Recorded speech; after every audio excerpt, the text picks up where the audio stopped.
And then with that is web paint. The next one we want to talk about, is that something that would be fun to use with that remote Yes. desktop feature? Okay, so this is our good segue into this. So web paint is great. I have the extension, and you can use it with the Chrome remote desktop because, unfortunately, unless the kiddo has it on their end, unless they download the extension, they're not going to have it to annotate.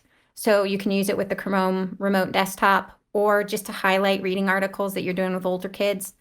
It is just an extension that you download from the Chrome store, and it is called Web Paint. And basically, you have a pencil and an eyedropper and text tool, eraser paint. You can put boxes around things. You can draw. And I want to back up real quick. So if somebody, let's take them step by step. If they're in their Google, how are they going to, where will they find this? Is it just a button that's in the waffle? Everything goes back to the waffle. Question. The waffle.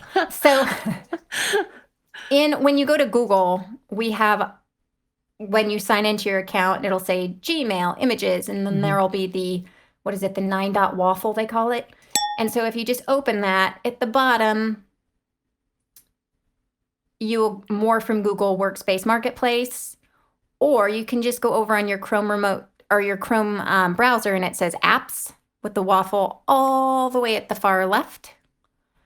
And you just open that, go to the web store, search for Web Paint, and you'll find it. Okay, awesome. That's helpful. So it sounds like it can be just used as kind of an add-on. It's not like you have to have this to do your therapy. It just is like, it just makes it more,